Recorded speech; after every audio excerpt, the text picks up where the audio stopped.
If the New Orleans Saints want to be serious contenders in 2023, they're going to have to start forcing turnovers, and that has been an issue for them in the recent past. We got all that and a little bit of lanyard for you on today's episode of Locked On Saints.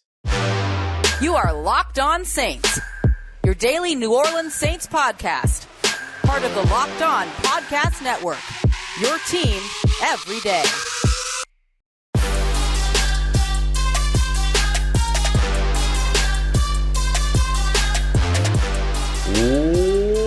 What is good, Who Dat Nation and Who Dat family? Welcome into another episode of Locked On Saints, your daily podcast covering your favorite team, the New Orleans Saints, part of Locked On Podcast Network, your team every day. Thanks so much, as always. Make Locked On Saints your first listen of the day every day. Don't forget you can subscribe and follow for free on YouTube or wherever you get your podcast so that you never miss a daily episode. And of course, you can always keep the conversation going one-on-one with me over at joinsubtext.com/LockedOnSaints. And I am your host, Ross Jackson, at Ross Jackson Nola on Twitter, your New Orleans Saints expert, credentialed member of the media, senior writer and reporter over at Sports Illustrated's Saints News Network, the Fan Nation site covering the New Orleans Saints.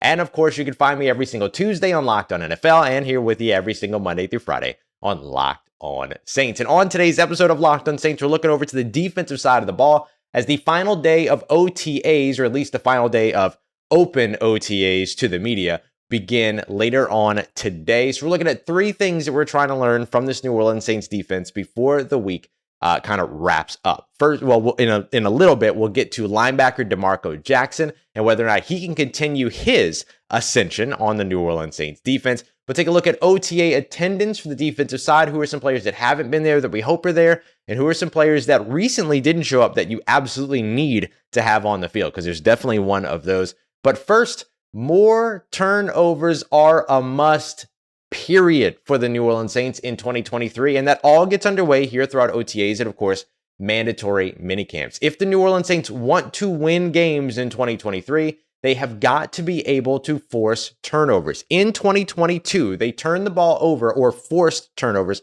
had only 14 takeaways during that season. That was a franchise low. And while that is alarming enough, something else that should alarm you even more is that 5 of the 7 worst turnover seasons for the New Orleans Saints have all taken place since 2011, 2013, 14, 16, and now 22 are all in the bottom 7 when it comes to takeaways in a single season for the New Orleans Saints franchise. To go further than that, you go to the 10 least turnover forced seasons by the New Orleans Saints. 7 of those 10 seasons happened since 2005, and that means that 6 of the 10 happened during the Sean Payton era or beyond. And now is the time for that to begin to change, especially with a defensive head coach like Dennis Allen. You absolutely want to see this New Orleans Saints team forcing more turnovers, and it seems that they have all the talent available to them to do it, not only on the coaching staff with great defensive minds like Dennis Allen, Joe Woods, as well as, of course, Marcus Robertson, who's the Saints' new defensive backs coach, but you've also got the ascension of Michael Hodges on the backside as well, or in the second level as well. But then you think about the player names that are on the field, the ones that have to make the plays as well. Cam Jordan, Demario Davis, Pete Werner, Tyrann Mathieu, Marcus May, Marshawn Lattimore, Paulson Adebo, Alontae Taylor. These are all guys that have carried the ball hawk moniker at some point during their career, at least the guys in the secondary. Obviously not the same for Demario Davis, Pete Werner, and Cam Jordan, but those are guys that are considered to be fearsome tacklers, getting after the quarterback, should be knocking the ball loose, should be picking the ball up when it's loose on the ground, all of those other things. So you want to see more and more of that. And as we discussed with Trevor Sikkema early last week, or in the middle of last week, turnovers are just as much about luck as they are about taking advantage of opportunity, but you have to be able to take advantage of the opportunity when they show up. I always talk about football being a game of moments. It's one of my favorite things about football. You can watch 60 minutes, you can watch 70 minutes if you include an overtime or whatever of football, but it all comes down to 3 individual seconds, usually, when it comes to the things that define a game. An interception at this point, a big touchdown at this point, a failed drive at this point, an incomplete pass at this point. Those are the moments that make football. And turnovers are a hugely, hugely impactful moment in the game of football. And the Saints saw 14 of those moments in 17 games last year. That cannot be the case. You're not forcing enough moments to go your way. So you have to not only be able to turn the ball over, but you also have to be able to protect the ball over on the offensive side, of course, and win the turnover battle. That's always something that, as Trevor put it, is one of the bullet points for every coach going into every game. But the harder part is forcing those turnovers over on the defensive side of the ball. The Saints have done some good things for their offense, to make sure that they can move the ball, to make sure that they can extend their drives, to make sure that they can move the ball with short, intermediate area, high percentage passes, doing all these things. They're doing the things they need to do there. We just have to see the play calling and the execution on the field. But for the Saints on defense, there is still a lot in terms of the mentality of turnovers that needs to be addressed, and how this team looks to force, create, and take advantage of turnovers and make moments more consistently throughout the season. 14 turnovers, 1-4, not 40, not 4-0, 1-4. 14 turnovers last year. This is a team that just a few years ago, back in 2009, set their franchise record and actually set the NFL record for fewest turnovers in a single season committed by their offense. Now they're on the verge of knocking at the door on the NFL's worst defense when it comes to turnovers in terms of that history book. And you don't want to be in that conversation. They've already done it for their franchise. Now what they need to do is be able to turn things around. They need to be able to turn things around big time, because we're not just talking about turning it around since 2022. We're talking about turning it around from 2011, 2014, 2013, 2006, 2016. It has been a long-running issue, maybe a longer-running issue than we've been paying attention to for the New Orleans Saints. This is a team, and this is a franchise that has struggled since 2005, 2006 to get the ball back in the hands of their offense. And they have spent so much time, so much money, so much focus on their offense this season that the defense's number one goal should be getting the ball back in the hands of their offense, especially if the offense is cooking, if the play calling is working, if the execution is there. That should be the goal of this defense, is to get the ball back into the hands of the defense. So last week, we saw an interception by Troy Pride down the right sideline. We saw a pass get knocked away by Adrian Fry. We saw a couple of balls punched out as well, a couple of fumbles forced after the catch. All of those moments, think back to Pete Werner week 1 up against, I think it was Zacchaeus that had that reception that he punched out. You see it. You can see it. You think about all those things. We saw a little bit of it last week. We didn't see it at all the week before. What does it look like this week? Is this defense coming back and forcing more turnovers? I'm almost to a point now to where I would rather see, over the course of OTAs, minicamp, training camp, the Saints defense absolutely dominating the Saints offense. I have fewer questions about the Saints offense, because the Saints offense is just going to simply be what it's going to be when it comes off of paper and onto the field. But the defense, we still don't know what it looks like. The names look really great, but the defense you want to see maintain. Now, I will say, the New Orleans Saints defense has still consistently been one of the best defenses in the NFL versus scoring, versus yardage, but they have not forced the turnovers. If you can still be great against scoring, if you could still be great in limit yardage and force the turnovers, you're an entirely different stratosphere of a defense. And we're talking about one of the best defenses we have seen since these guys, the Dome Patrol, right? And so that's what you want to see for this New Orleans Saints defense in 2023. Will we get there? Will we get here? Probably not. Will they get there? There's a very, very, very good chance that they can. Mentality becomes the first part of it. Execution becomes the second. And a little bit of opportunity coming out of luck becomes the third. Coming up next, we're going to get to attendance for the New Orleans Saints defense. One name in particular that was absent last week that absolutely needs to be there this week. We got that coming up for you as we continue on with today's episode of Locked On Saints, part of Locked On Podcast Network, your team every day. Today's episode of Locked On Saints brought to you by FanDuel, America's #1 sportsbook, and our sports betting partners here on the Locked On Podcast Network. Maybe you want to continue to get in on the the NBA playoff action. Absolutely an opportunity for you to do that. The Miami Heat, Denver Nuggets tied 1-1. Now things get really, really interesting as the finals continue to roll along. Or maybe you want some early odds on the New Orleans Saints for week 1. They're favored against the Tennessee Titans. They're favored to win the NFC South. They're not favored, but not far off for winning the NFC as well. So you can go and check out all of that, the odds, and get in on that action over at FanDuel.com. And if you're a first-time user of FanDuel, you're actually going to want to head to FanDuel.com/lockedon. That way you can get that no-sweat first bet of up to $2,500. That's bonus bets that come back if your first bet doesn't hit, as long as you're a first-time user over at FanDuel. So if you want to check out that no-sweat first bet, FanDuel.com/lockedon. Make every moment more with FanDuel, an official sports betting partner of the NBA. All right, family, continuing on with today's episode of Locked On Saints. Appreciate you as always making us your first listen of the day every day for all the everydayers out there. So when we look at OTA week 3, this would be the third and final day of OTAs open to media. We will have minicamp accessibility on the 13th, 14th, and 15th. Just a reminder, I'll actually be out of town on some personal stuff, but we'll be bringing folks on to make sure that we're all caught up to date and know what's going on in terms of OTAs. And of course, look, I'll have insight and I'll have what I need to be able to do shows as well. You know how it goes. So when we look at where the Saints are going into their third week, attendance is a really, really kind of big curiosity that I have going into here. The Saints had only 10 players absent their first week. You could argue 9. And then going into their second week, they had 14 players absent. You could argue 15, depending upon how you count Nick Saldiveri being off on the sideline, working and kind of doing his own thing in the indoor facility. We only saw him because of the lightning alert that went on outside, so he had to go inside.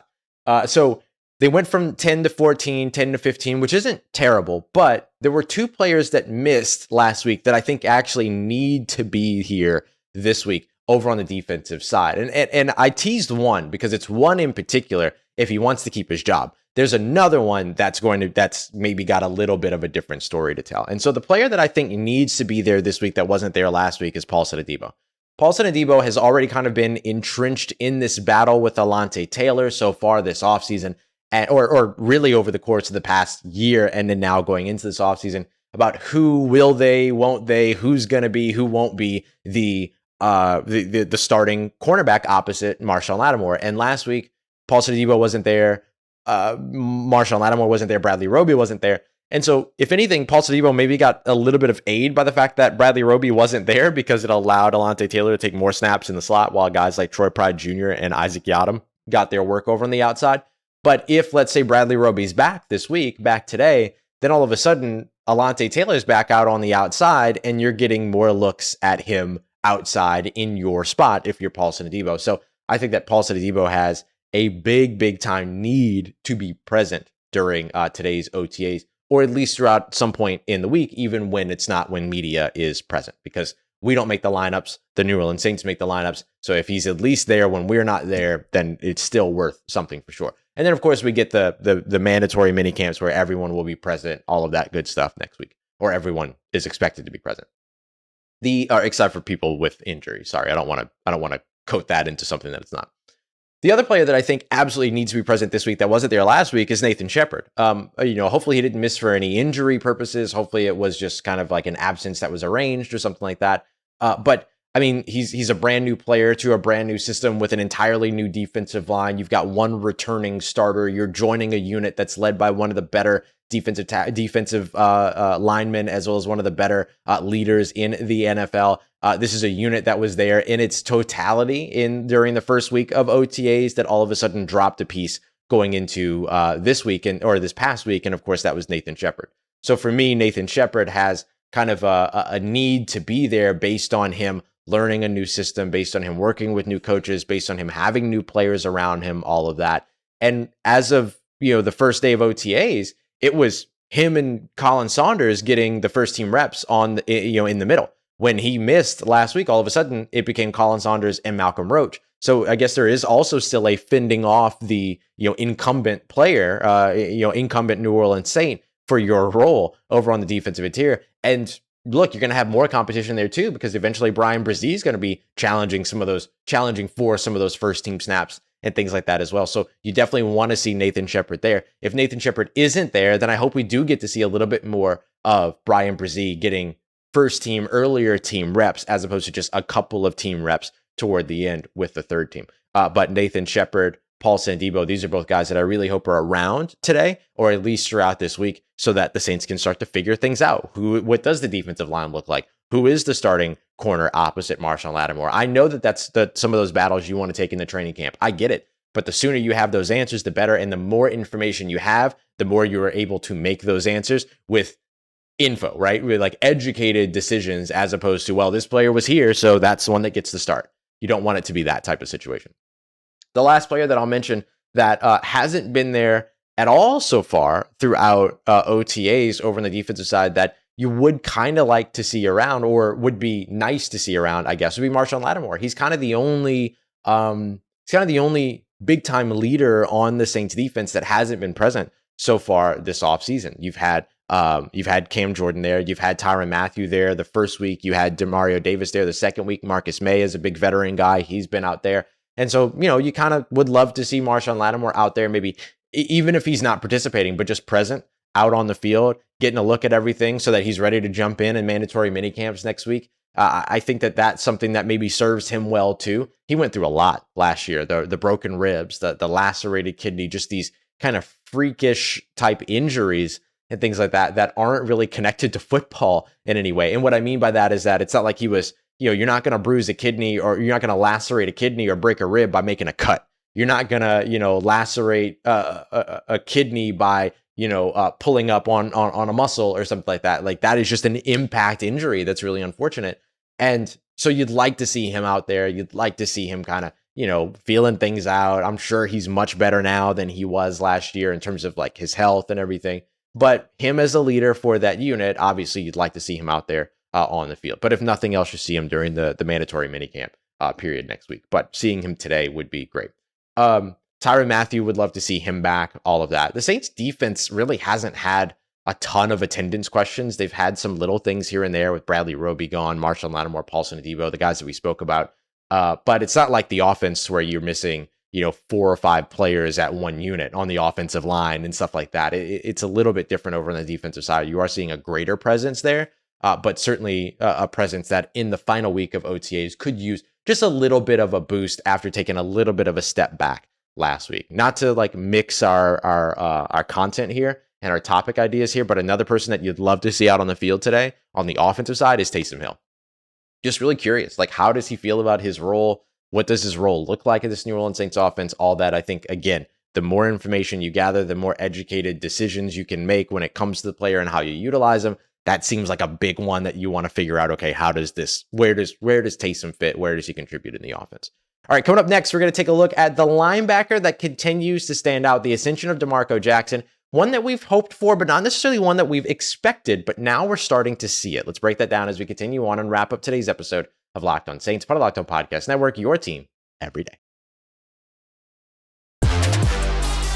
Let's get it, Who Dat Nation. Wrapping up today's episode of Locked On Saints with a look at Demario Jackson, the New Orleans Saints draft pick from last year out of App State. Demario Jackson is a player that a lot of folks are very high on. You might remember Emery Hunt from like over at like CBS Sports and all that in Football Game Plan. He came through last year after the draft to talk to us about some of the draft prospects and things like that. And he actually contended the idea that Pete Werner was going to be the starter opposite Demario Davis, with the idea that Demario Jackson would be that guy. Now, it was a fun sort of selection. It was a fun sort of pick. It was a nice take and things like that. It was pretty clear that was not going to be the case for New Orleans. They love Pete Werner. They wanted to see who he was going to be next to Demario Davis. And that will be the case again here in 2023. Nothing's going to change that. However, what you have seen from Demario Jackson over the course of OTAs is really, really hopeful. And you're starting to see more folks talk about it as well. I know we've been talking about it here for a little while, since after the first practice,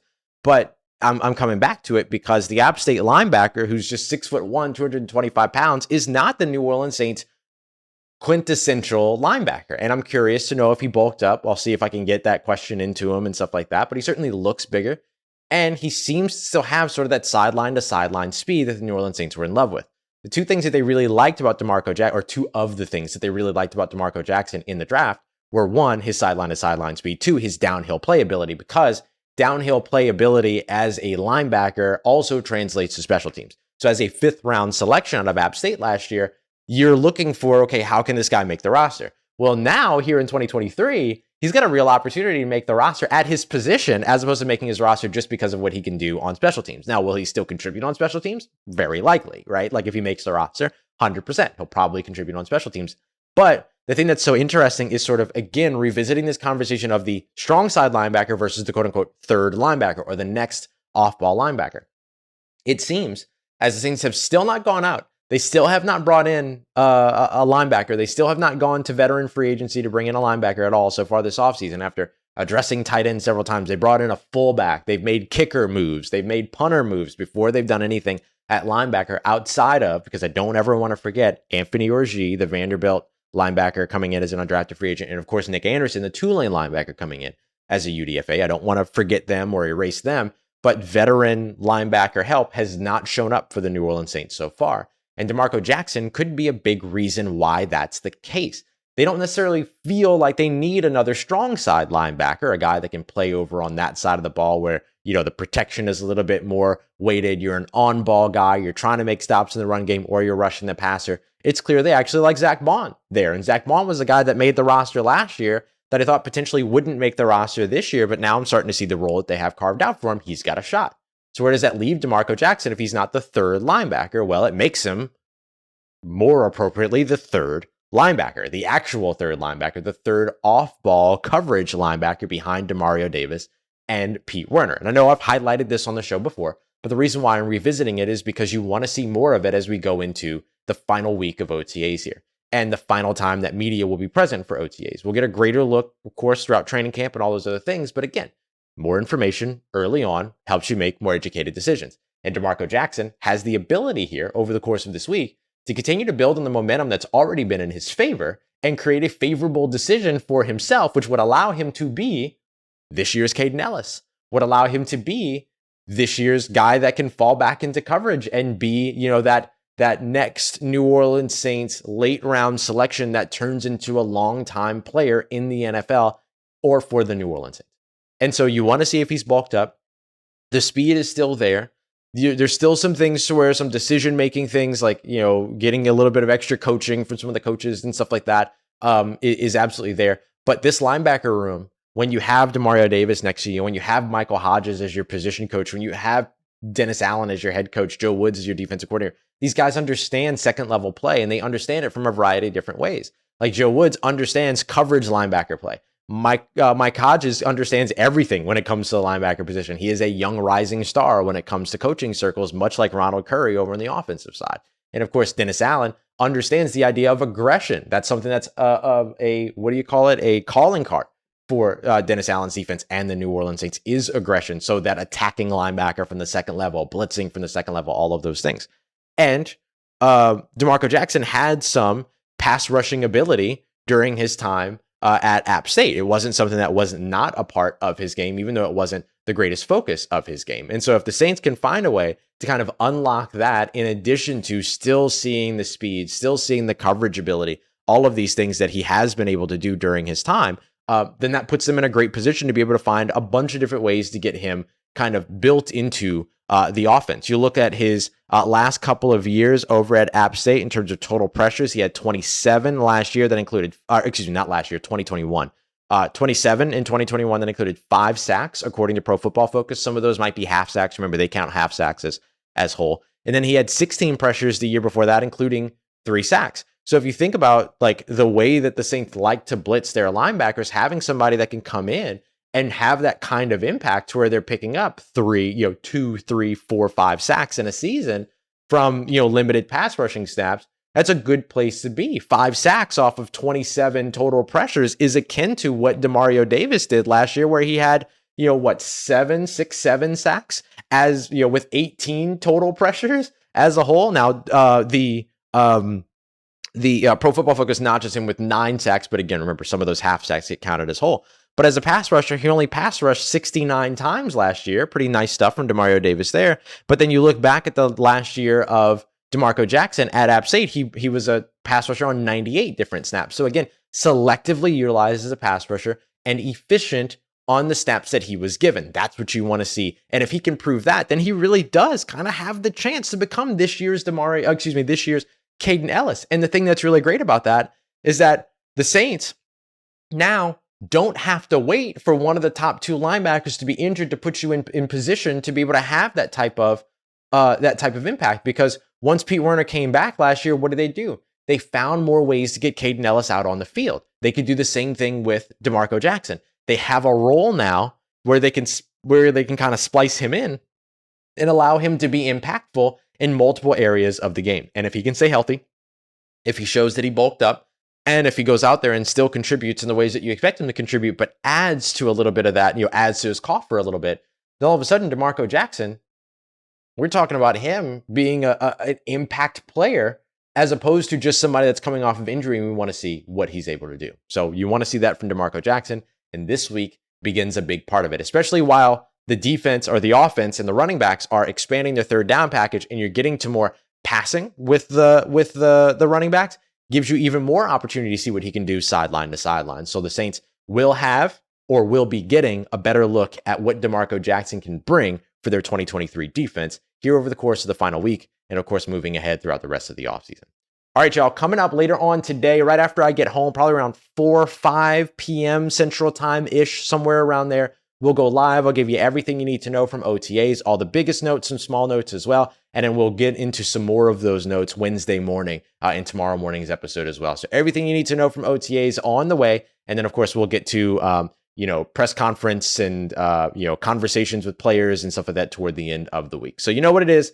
Loaded week here at Locked On Saints as we wrap up OTAs here in New Orleans. So big thank you to all the everydayers out there for making us your first listen of the day every day. And of course, I thank you very much for making me a part of your day, part of your routine, for saying yes to me and the show. As always, if you see me, say hi. And if you want to keep the conversation going, joinsubtext.com/LockedOnSaints is the place to be. As always, if you need anything else around your New Orleans Saints in between these episodes, make sure you follow me on Twitter at Ross Jackson, NOLA. Hit me up. Let me know how the family's doing. Let me know how you're living. Let me know how your mom and them. And trust Who Dat Nation, I'll holla at you.